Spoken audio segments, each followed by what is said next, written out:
Hey y'all, Sai here. Well, Andrew from Heavyboxes, he wrote me an email, said he was going to be coming to Oregon. And so he thought it'd be really cool if we got together and did like a collab project. So what I'm making is it's a picnic basket. Andrew's making the picnic basket, and then I'm going to put some stuff on it, decoration type stuff on it. And so I was thinking, well, it'd be cool if I made some letters that look like a tablecloth, and then some food little pieces to go on it. And so here's the video of me making that stuff. I cut some holly into strips, some cedar, and some bloodwood. And hopefully that's going to make the white, pink, red look of a picnic tablecloth. So I'm going to glue that up. So I glued these up and then clamped them. A lot of our tools are still in the storage unit. I would have liked to use larger clamps, but this was all I had on hand. And I don't have access to the planer either, but oh well. I was also filming this before the new shop was done, and so the room was full of construction items.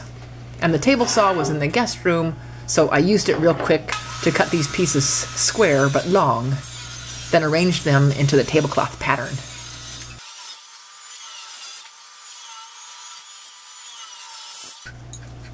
And glued those together.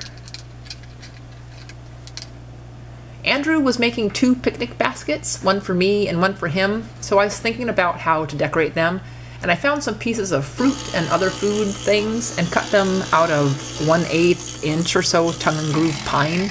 It was the stuff left over from the boards that I used to put on the walls in the guest room.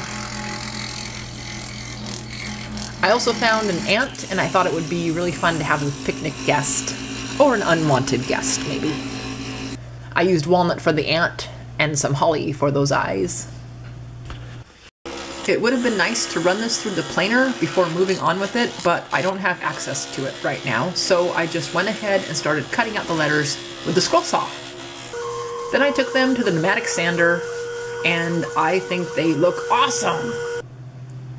Luckily, I had enough left, and I was able to cut out small letters for my picnic basket. Cool! My plan was to paint the pine fruit and stuff, and so I went back to them and I did paint them and ended up gluing them together. Here are a few sandwiches I made. But after gluing them, they just didn't look like I was hoping, especially if they're going to be decorating Andrew from Heavyboxes' picnic basket. So I decided I would sand off the paint layer, and it left sort of an outline like this. So I went to work on the ants for a while.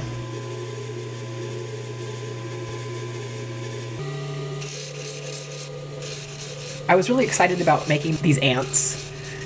And the ants, they're sitting down, but they're holding some of the food from the picnic. And so I made one ant holding a little piece of a grape, and I made another ant holding a little piece of an orange. And then I decided I wanted to make some fruit with some bloodwood. Not sure what the strawberries are. Padauk, yellow heart, poplar, purple heart, and a cedar watermelon, and a yellow heart banana. I sanded those with 100, 150, and 220. Then I glued those pieces together with DAP CA glue.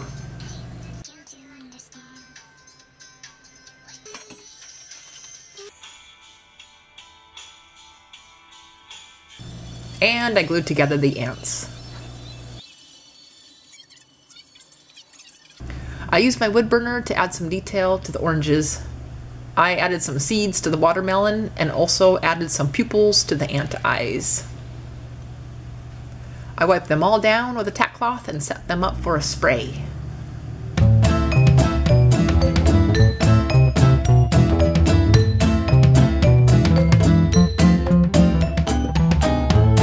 So I'm really happy about how the hardwood fruits came out. I think they look really great.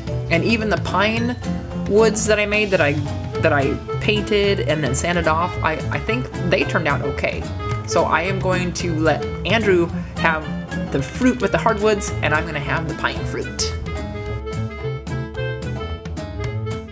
Well, thanks for watching, everybody. Next, Andrew is going to come on up to Oregon, and we are going to put together the picnic basket and decorate it. And so stay tuned for that video. We'll see you next time.